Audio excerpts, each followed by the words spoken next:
ఏమండి 9.5 సంవత్సరాలు బీజేపీ కేంద్రంలో ఉంది. ఇక్కడ 5 సంవత్సరాలు తెలుగుదేశం పార్టీ ఉంది, 4.5 సంవత్సరాలు ఇక్కడ ఈ వైసీపీ ఉంది. వీరు ముగ్గురు కలిసి ఎందుకు రాజధాని నిర్మించలేకపోయారు?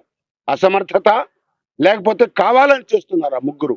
వారు డబ్బు రిలీజ్ చేస్తామని సెంటర్ అంటారు, వీరు మరి వారి మీద వీరి మీద వారు నెపం పెట్టుకోవటమే కానీ నిజమేమిటి తెలియాలి. ఎందుకు ఈ రకమైన పరిస్థితి మనకు ఆంధ్ర వారికి వచ్చింది? కాంగ్రెస్ మేము ప్రజల తరఫున ఒక గొంతుకగా మేము వస్తున్నాం. మా అందరికీ కూడా ఈరోజు చాలా ఉత్సాహంగా ఉంది.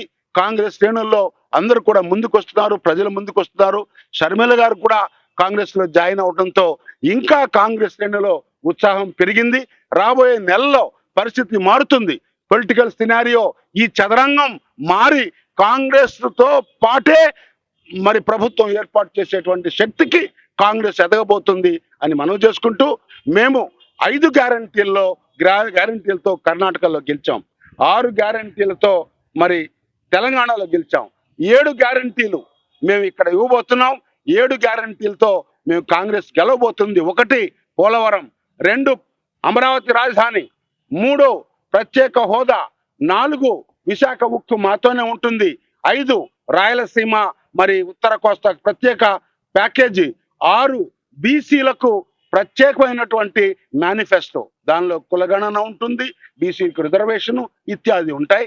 తర్వాత 7వది దళితులకు ప్రత్యేకమైనటువంటి ఒక మేనిఫెస్టో, దళిత క్రైస్తవులకు దళిత హోదా మేమే ఇచ్చి తిరుగుతాం. షర్మిల గారికి తప్పనిసరిగా గురుతర బాధ్యతలు అప్పగిస్తారు.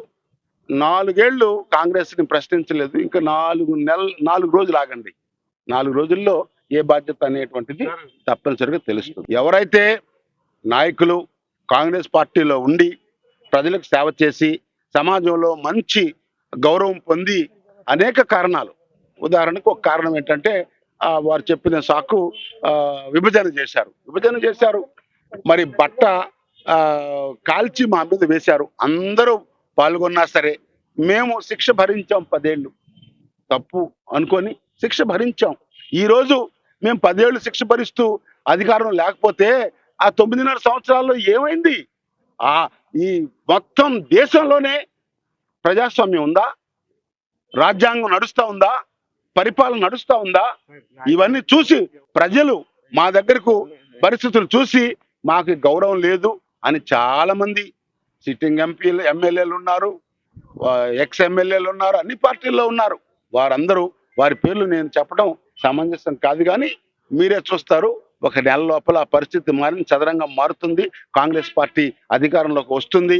ఎందుకంటే ప్రజల నాడి ఈరోజు అందరూ మండలాల నుండి మేము చేరతాం అని ఫోన్లు చేస్తూ ఉన్నారు. షర్మిల గారి రాకతో ఇంకా నూతన ఉత్సాహం వచ్చింది.